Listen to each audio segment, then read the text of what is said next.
은혜와 사랑이 풍성하신 주여와 하나님, 주일의 은총을 베푸셔서 주의 은혜 가운데 지내게 하시고, 또 한 주간을 시작하는 월요일 이 새벽도 오늘도 주님의 날임을 고백하며 이 새벽을 밝혀 주 앞에 나와 머리 숙여 기도할 수 있는 은총을 베푸셔서 감사합니다. 우리가 살아가면서 우리의 노력도 우리의 수고도 대단히 중요하지만, 그러나 그보다 주님께서 베푸시는 자비와 사랑과 은혜가 오늘도 우리를 살아가게 하는 것임을 믿습니다. 언제나 주님께 감사할 수 있게 하시고, 주님께서 때를 따라 베푸시는 그 손길을 통해 오늘도 우리가 살아가고 있음을 늘 인식하면서, 그래서 주님의 손길과 주님의 인도하심과 주님께서 모든 것을 주관하시는 것에 늘 겸허히 순종하며 살아가는 주님의 백성들 되게 하여 주옵소서. 이 새벽도 주 성령께서 함께 모인 이곳에 친히 동행하시기를 원하옵고 예수님의 이름으로 기도드립니다. 아멘. 아침 안개 눈앞 가리듯 함께 찬송하죠.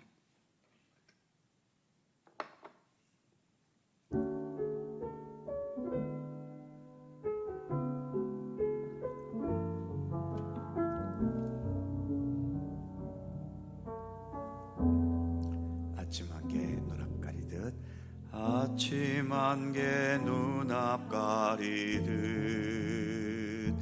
나의 약한 믿음 의심 쌓일 때 부드럽게. 잠깐만요, 죄송합니다. 다시 처음부터 시작하시겠어요? 중간에 끊겨가지고 엔터로만 좀 하셔요. 좀 말고요. 다시 시작해 주시죠.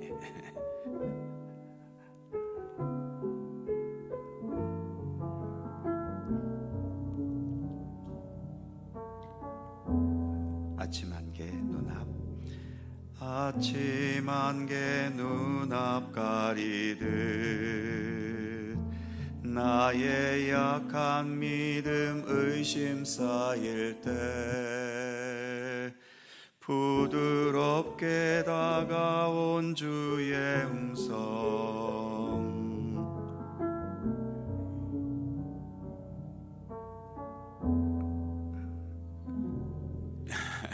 자꾸 이게 어긋나고 있는데요. 주사님 클릭 말고 엔터로만 좀 그렇게 해도 그렇게 돼요? 그러면 그냥 반주 없이 하겠습니다. 그냥 넘어갈게요. 다시 시작하겠습니다. 반주 없이 그냥 하겠습니다. 아침 안개 눈앞 가리듯 같이 찬송하죠.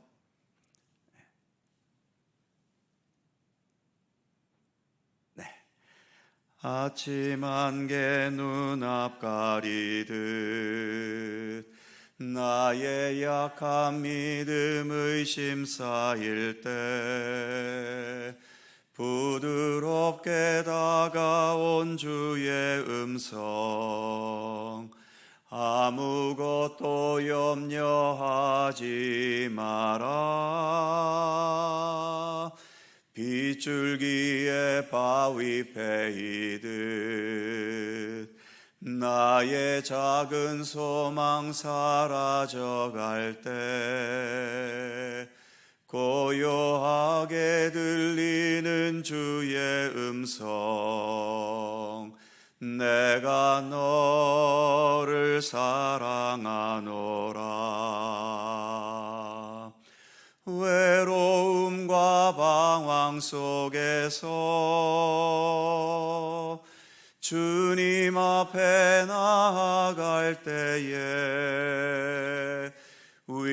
위로하시는 주님, 나를 도우사 상한 나의 마음 감싸주시네.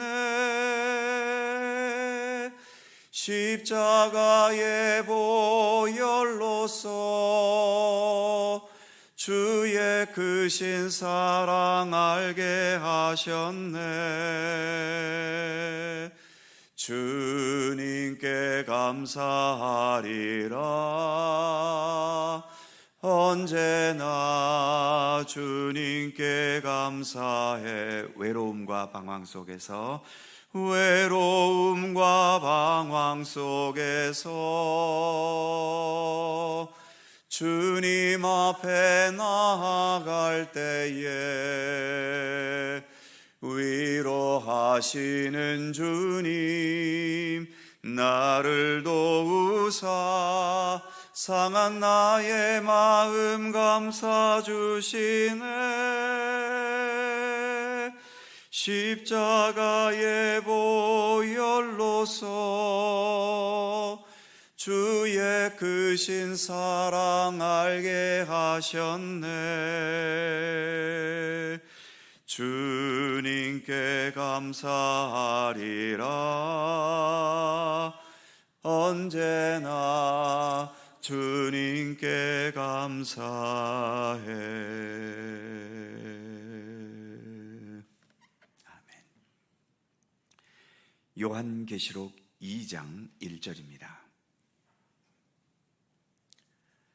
신약성경 399면 요한계시록 2장 1절에서 3절까지의 말씀입니다. 세 개의 절을 다 함께 한 목소리로 봉독합니다.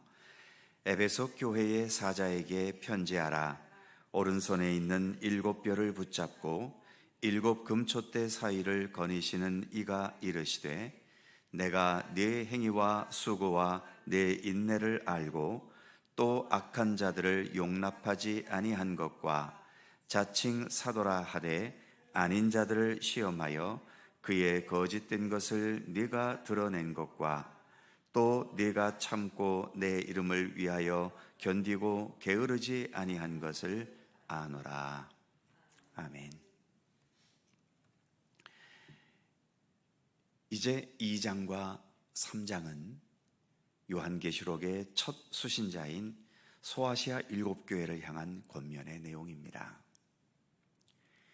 인자 같은 이이신 예수님께서 사도 요한을 통해서 소아시아에 있는 7교회의 현실들을 한 교회씩 일일이 살펴보시면서 그들의 장점과 또 잘못된 점, 그리고 그들에게 필요한 신앙적인 충고의 말씀을 주시는 내용이지요. 먼저 첫 번째 교회인 에베소 교회에게 주신 말씀입니다. 1절에서 예수님은 자신에 대해 이렇게 말씀하고 계시죠. 오른손에 있는 7뼈를 붙잡고 7 금촛대 사이를 거니시는 이가 이르시되, 본문 바로 앞부분인 1장 마지막 절 20절에서 7뼈는 7교회의 사자이고 7 촛대는 7 교회라고 상징에 대한 해석이 있었지요. 예수님께서는 이처럼 하늘의 위엄과 권능으로 7 교회에 보내지는 사자들을 주관하시고 또 7 금촛대 사이를 거니시면서, 즉 교회를 일일이 거니시면서 교회와 동행해 주시고 교회와 성도들을 지키시며 이끌어 주시는 분이심을 이 1절의 상징에서 말씀하고 있는 것입니다. 교회와 성도는 예수님의 손, 예수님의 오른손을 벗어날 수가 없습니다.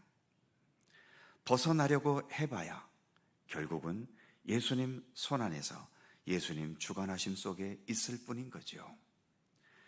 혹시 억지로라도 예수님의 손을 벗어났다면 물고기가 물 밖으로 나와버린 것과 같이, 또 꽃들이 줄기에서 잘려버린 것 같이 살아 있어도 그것은 결국 죽은 것과 다를 바가 없는 겁니다. 세상에서는 기독교 신앙 없는 세계가 마치 새로운 신세계인 것처럼, 거기에 참 자유와 해방이 있는 것처럼 말하지만, 인류의 첫 조상인 아담과 하와가 하나님을 벗어나 자기들 스스로가 하나님이 되겠다는 욕심으로 선악을 알게 하는 나무를 먹어봤자 하나님을 벗어나기는커녕 오히려 죄악의 올무에 갇혀서 자유를 잃어버린 삶이 되고 말았지 않습니까? 부모의 손길을 벗어나려는 사춘기 청소년처럼 주님을 벗어나려는 어리석은 생각은 버리시는 게 좋습니다. 주님 밖에서 인간의 욕망대로 누리는 자유보다는 주님 안에서 주시는 평화 속에 누리는 자유가 더 진정한 자유이고 소중한 자유이기 때문이죠. 세상에서의 자유는 우리를 죄악된 길로 이끌어가고 결국 죽음으로 끝나게 만들지만, 예수 그리스도 안에서의 자유는 우리를 영원토록 살게 하고 하나님의 나라로 우리의 삶을 이끌어 가는 것입니다. 2절과 3절은 에베소 교회에 대한 칭찬입니다. 그 내용을 보면 내가 네 행위와 수고와 내 인내를 알고 또 악한 자들을 용납하지 아니한 것과 자칭 사도라 하되 아닌 자들을 시험하여 그의 거짓된 것을 네가 드러낸 것과 또 네가 참고 내 이름을 위하여 견디고 게으르지 아니한 것을 아노라. 2절에서도 알고 3절에서도 아노라. 주님은 우리의 모든 것을 다 아시는 분이십니다. 사람은 외모밖에 볼 수 없지만 우리 주님은 우리의 보이지 않는 내면의 중심까지 보시는 분 아니십니까? 심지어 내가 나를 잘 모를 때가 있어도 주님은 나에 대해 모르시는 것이 없으십니다. 2절 첫 부분에 너의 행위와 수고라고 말하는데 이 행위와 수고는 눈에 보이는 거죠. 반면 인내라는 말도 나오는데 인내는 보이는 것이 아니라 우리 안에서 참고 버티는 것 아닙니까? 그런데도 우리 주님은 눈에 보이는 행위와 수고뿐만 아니라 눈에 보이지 않는 인내까지 내 안에 보이지 않게 나홀로 힘겹게 참고 스스로 통제하고 자신을 쳐서 복종시키는 모든 정신적인 것들까지도 다 보고 아신다는 것입니다. 그러기에 세상에서는 나를 이해하지 못하는 사람들이 많이 있어도 주님은 내 안의 모든 것들을 다 보고 계시기 때문에 나의 아픔과 나의 인내와 나의 눈물과 모든 것을 다 보고 계시는 거죠. 그래서 주님은 우리를 위로하실 수 있는 위로의 주님이신 겁니다. 특히 에베소 교회는 안팎으로 어렵고 힘든 일이 많았던 것 같습니다. 아니면 에베소 교회가 잘 교육받은 교회여서 선교나 구제나 남을 섬기는 사역을 많이 했는데 그 사역이 너무 많아지다 보니 힘든 경우일 수도 있겠지요. 그래서인지 너의 행위와 수고뿐만 아니라 힘든 상황을 인내하는 일들이 많았을 것이고 그것을 주님께서 아신다고 말씀하고 있죠. 특히 3절에서는 참고 견디고 게으르지 아니하였다는 것을 한 번 더 강조하고 계십니다. 교회는 아무 문제 없이 평안하고 좋기만 한 교회가 좋은 교회이거나 칭찬받는 교회는 아닙니다. 아무리 우리가 그리스도인이라고 하지만 여전히 죄인의 모습을 온전히 벗어버린 건 아니지 않습니까? 죄인들끼리 모여서 복작되고 있는데 어찌 교회에 문제가 없을 수 있겠습니까? 우리의 생각이 부족하고 시야도 좁고 자기 중심적인 사람들이 함께 모여 있는데 그 안에서 왜 갈등이나 분쟁이 없겠습니까? 교회는 다툼과 분쟁이 없어서 좋은 교회이기보다는 그런 문제점들이 드러났을 때 그 문제점들을 서로가 어떤 자세와 마음가짐으로 대하고 그 문제들을 어떻게 풀어가고 대처하느냐에 따라서 그 교회의 수준과 신앙의 성숙함이 드러나는 겁니다. 에베소 교회는 문제도 많았고 일도 많았고 그래서 여러 가지 힘겨운 상황들도 있었겠지만 오늘 본문에서 칭찬하는 것처럼 특히 인내하는 것과 참는 것, 그러면서도 게으르지 않는 성실함으로 주어진 모든 과제를 해결하고 문제를 극복해 갔던 것이지요. 그것이 에베소 교회가 주님에게로부터 칭찬받을 수 있었던 내용이었던 겁니다. 우리 교회도 아무 문제가 없는 교회가 되기를 기대하지는 않으시는 것이 좋습니다. 저부터가 완전한 목사도 아니고 우리가 다 여전히 죄인의 본질을 그대로 가지고 있는데 왜 문제가 없을 수 있겠습니까? 어떤 문제가 발생한 것은 서로를 비난하면서 서로 대립하고 다툴 수 있는 기회가 주어진 게 아닙니다.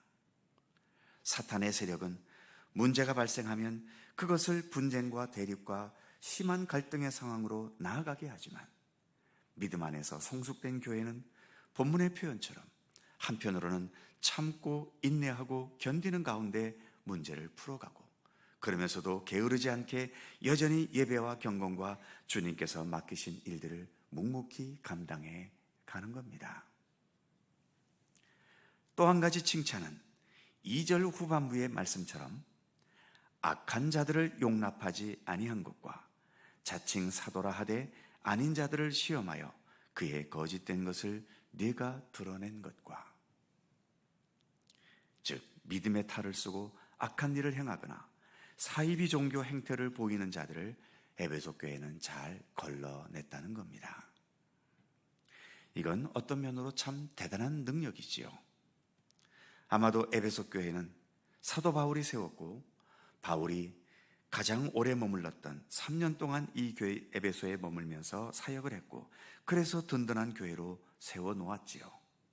바울이 떠난 이후로도 여러 지도자들과 그리고 지금은 사도 요한에 이르기까지 쟁쟁한 분들이 사역하면서 웬만한 이단들과 옳지 못한 것들은 능히 걸러내는 안목과 능력이 에베소 교회에는 있었던 거죠.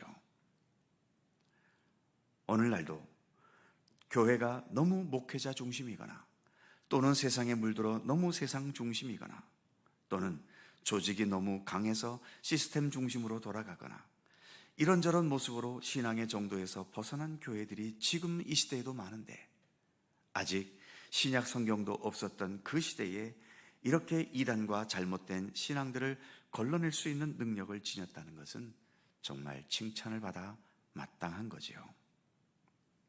오늘날도 역시 말씀을 가르치는 사역자들을 신뢰하면서 말씀을 열심히 듣고 배우셔서 어떤 잘못된 신앙이나 이단 사이비의 유혹과 악한 유혹을 물리치는 견고한 믿음의 능력을 갖추는 우리 모두가 되어야 할 것입니다. 오늘 말씀 속에서 에베소 교회를 향해 주님께서 칭찬하시는 것이 바로 우리 교회와 성도들을 향한 칭찬이고 우리 모든 성도들에게 주시는 격려와 위로의 말씀이 되었으면 좋겠습니다. 기도하겠습니다. 거룩하신 하나님, 이제 소아시아 7교회를 향해 주님께서 주시는 칭찬과 책망의 말씀을 이제 우리가 읽어갑니다. 칭찬의 말씀 속에서 우리가 계속 추구해 가야 할 그리고 우리에게 부족한 것들을 깨달을 수 있도록 지혜를 주시고 책망의 말씀 앞에서 우리도 하나님 앞에 책망받을 수밖에 없는 부족한 것이 무엇인지를 겸허히 뒤돌아보면서 더 건강하고 올바르고 참된 교회와 성도로서의 모습을 세워나갈 수 있도록 우리 가운데 함께하여 주옵소서. 에베소 교회를 향해 칭찬하실 때에 너희의 모든 행위와 수고도 알고 또 너희들의 보이지 않는 내면 속에서 어떤 인내와 참음으로 모든 상황들을 살아가고 있는지를 잘 아신다고 말씀하셨사온데 하나님, 우리가 어떠한 마음가짐으로 믿음의 길을 걷고 있는지 때로는 내가 내 자신을 모를 때도 있지만 우리 주님께서는 나의 모든 것을 온전히 다 알고 계심을 말씀해 주셨습니다. 하나님 앞에 더 정직할 수 있게 하시고 더 진실한 마음으로 우리에게 주어진 믿음의 길을 걸어가며 주어진 직책과 또 책임에 따라서 주어진 모든 일을 묵묵히 참고 인내함으로 더 잘 감당해 나아갈 수 있는 믿음의 권속들 되게 하여 주시옵소서. 오늘도 새날을 우리에게 주셔서 감사합니다. 주님과 함께 오늘 하루도 살아가오니 주께서 평강과 은혜로 우리의 삶을 이끄시고 때때로 우리가 실수하고 잘못된 길로 나아갈 때에 주의 지팡이와 막대기로 우리를 올바르고 참된 길로 우리를 이끄시며 인도해 주시옵소서. 이 아침도 간절히 간구하는 우리들 모두의 기도의 제목들을 하나님 기억하시고, 간구하는 모든 것마다 우리 인간의 욕심대로가 아니라 주님의 선하신 뜻 가운데 응답되고 이루어질 수 있도록 우리의 기도 가운데 함께하여 주시옵소서. 주님의 크신 평강과 은총이 오늘도 우리 가운데 함께 하시기를 원하오며, 우리 구주 예수 그리스도의 이름으로 기도하옵나이다. 아멘. 하늘에 계신 우리 아버지, 아버지의 이름을 거룩하게 하시며 아버지의 나라가 오게 하시며 아버지의 뜻이 하늘에서와 같이 땅에서도 이루어지게 하소서. 오늘 우리에게 일용할 양식을 주시고 우리가 우리에게 잘못한 사람을 용서하여 준 것 같이 우리 죄를 용서하여 주시고 우리를 시험에 빠지지 않게 하시고 악에서 구하소서. 나라와 권능과 영광이 영원히 아버지의 것입니다. 아멘. 함께 기도하시고 자유롭게 돌아가시겠습니다.